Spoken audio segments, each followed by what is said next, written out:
Assalamualaikum warahmatullahi wabarakatuh. Alhamdulillahi wahdah, sadaqa wa'dah, wa nasr abdah, wa a'azza jundah, wa hazamal ahzab wahdah. Wassalatu wassalamu ala rasulillah, wa ala alihi wa ashabihi, wa man tabi'ahu wa wala, amma ba'd.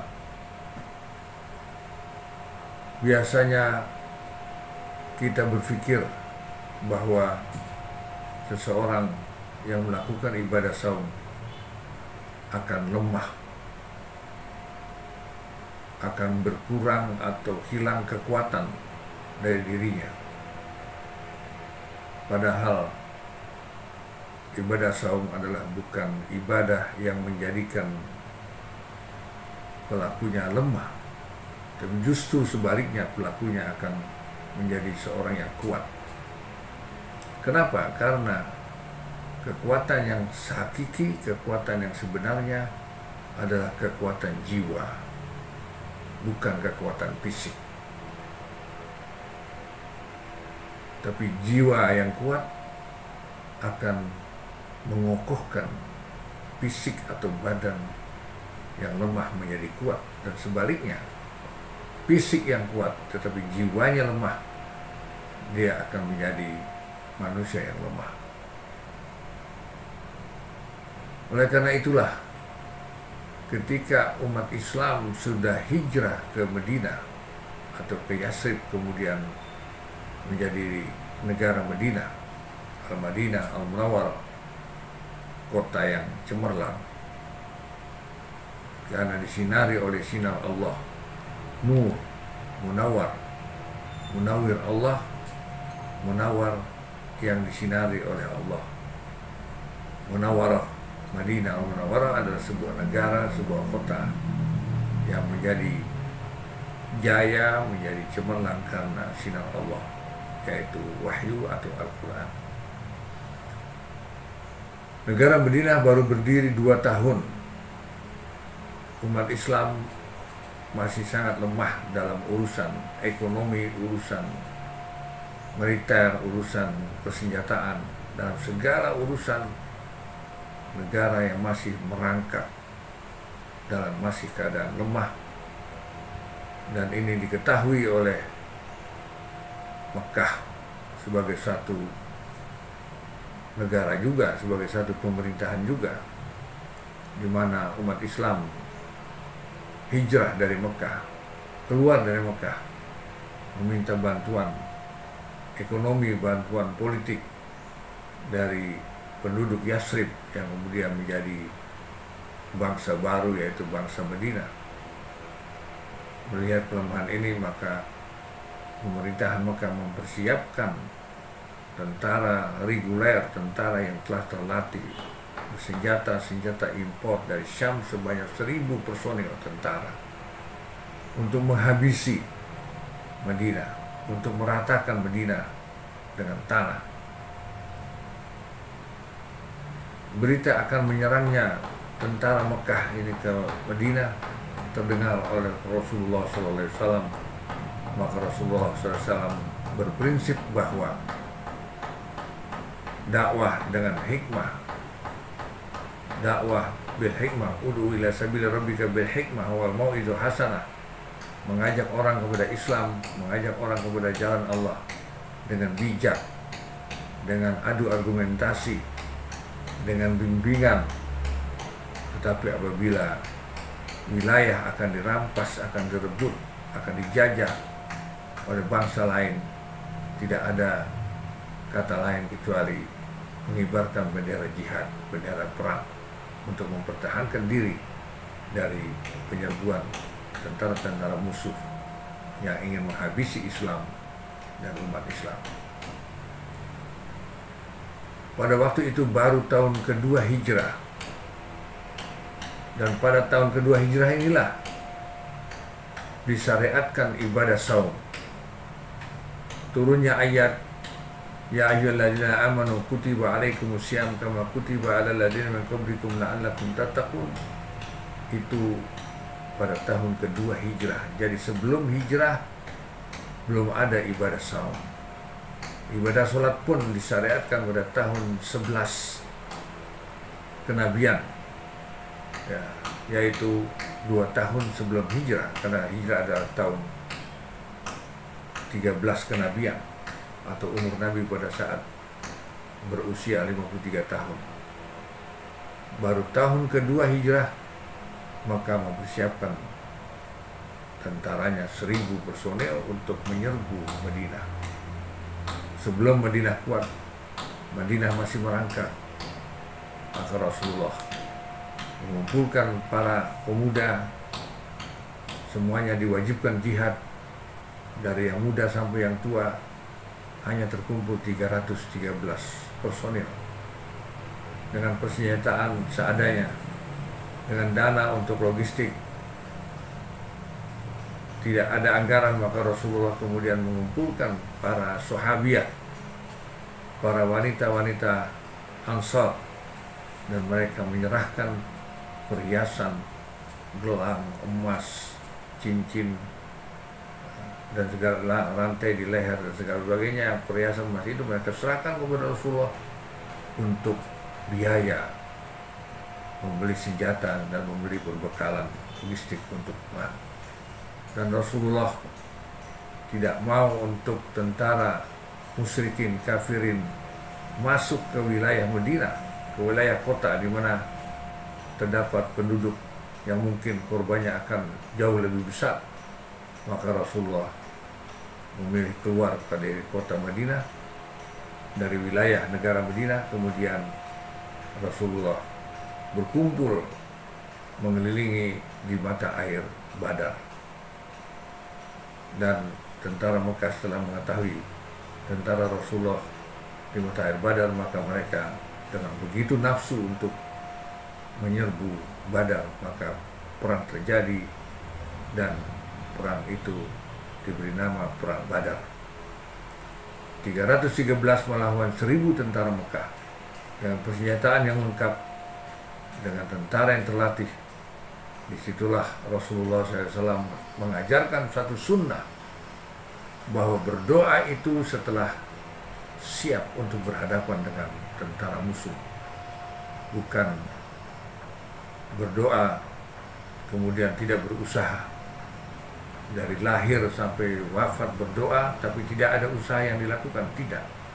Rasulullah mempersiapkan diri, membuat senjata, mengumpulkan dana, melatih para pemuda-pemuda, ya, semaksimal mungkin. Setelah berhadapan barulah Rasulullah berdoa, ya Allah, kalau pada hari ini tidak ada pertolongan bantuan dari Engkau, besok lusa tidak ada lagi yang menyembahmu ya Allah. Serta merta Allah turunkan bantuan dalam bentuk junudan lam tarauha, tentara, malaikat yang tidak bisa dilihat oleh mata. Dan sejarah menulis dengan tinta emas bahwa perang Badar dimenangkan oleh Rasulullah SAW, walaupun jumlah tentaranya lebih sedikit, hanya sepertiga daripada jumlah tentara musuh, walaupun persenjataannya kalah canggihnya daripada senjata musuh, tetapi Allah memberikan bantuan dengan serta merta umat Islam dimenangkan oleh Allah Subhanahu wa Ta'ala. Yang populer dengan ayat yang berbunyi, wa kam min fi'atin qalilatin ghalabat fi'atan katsiratan biiznillah. Berapa banyak kelompok yang sedikit mengalahkan kelompok yang banyak semata-mata karena diizinkan oleh Allah Subhanahu wa Ta'ala.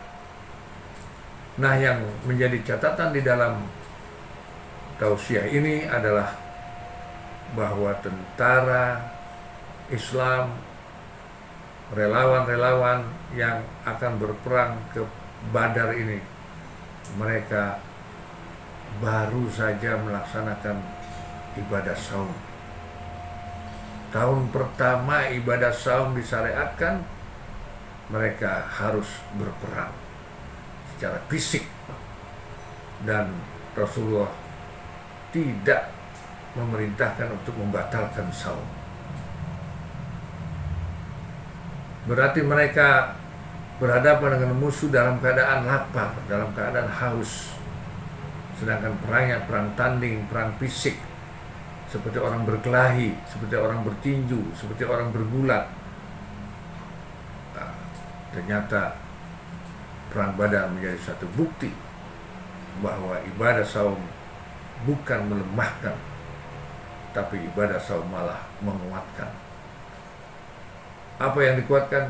Jiwanya, rohnya, keimanannya, bahwa ibadah saum adalah ibadah yang disyariatkan kepada umat-umat terdahulu atau umat sekarang karena mereka beriman. Ya ayyuhalladzina amanu, bukan ya ayyuhalladzina aslamu, orang-orang Islam, tidak, orang-orang yang beriman. Diwajibkan kepada kalian untuk melakukan ibadah saum, ibadah tidak makan, tidak minum selama 12 jam dari terbit fajar sampai terbenam matahari. Karena kalian punya iman, punya jiwa yang kuat, semangat yang kuat untuk mengalahkan hawa nafsu. Itulah bukti sejarah, bukti nyata bahwa ibadah saum bukan melemahkan, tapi ibadah saum adalah justru menguatkan. Akhirnya saya tutup tausiah ringkas ini dengan sejarah atau bukti yang lain bahwa seorang panglima perang yang bernama Muhammad Al-Fatih yang berumur tidak lebih daripada 30 tahun, masih sangat muda, ya, memimpin pasukan puluhan ribu bahkan ratusan ribu tentara, kemudian harus menyerang Konstantinopel, menyerang pusat pemerintahan Romawi yang pada saat itu adalah merupakan bangsa negara yang paling kuat, Romawi dengan Persia. Di dalam Al-Quran ada surat Ar-Rum, ibarat Amerika sekarang ini, ibarat Uni Soviet sekarang ini, atau Cina sekarang ini. Kedua negara ini, kedua bangsa ini merupakan bangsa adidaya, ya, Romawi dan Persia. Tetapi oleh Muhammad Al-Fatih, ya, Konstantinopel ditaklukkan. Pada saat itu diceritakan bahwa semua tentara yang akan menyerbu Romawi atau pusat pemerintahan, pusat kota Romawi adalah disuruh saum sunat, sumu tasihu, saumlah kalian niscaya kalian akan sehat jasmani, sehat rohani, sehat akal, sehat hati. Maka tentara-tentara yang sehat karena ibadah saum inilah kemudian diajak untuk menyerbu, menaklukkan pusat pemerintahan Romawi, yaitu Konstantinopel yang berada di seberang selat. Dan pada waktu itu Muhammad Al-Fatih memerintahkan untuk menarik kapal perang mereka dari laut menyeberangi bukit. Ya, tentara yang sedang saum itu menarik dengan tenaganya kapal-kapal perang itu sampai menyeberangi bukit daratan, kemudian labuh lagi di laut yang hanya beberapa kilometer dari Konstantinopel untuk menghindari penjagaan tentara laut Romawi, angkatan laut Romawi yang sangat kuat di selat yang sempit menuju Konstantinopel. Maka berhasillah Muhammad Al-Fatih dengan gilang gemilang, dan saat itu merupakan permulaan daripada ditaklukkannya Romawi. Inilah yang ingin saya katakan, bahwa penyerbuan Konstantinopel itu pun dilakukan oleh tentara Islam di bawah Muhammad Al-Fatih yang sangat populer itu dalam keadaan sedang melaksanakan ibadah saum.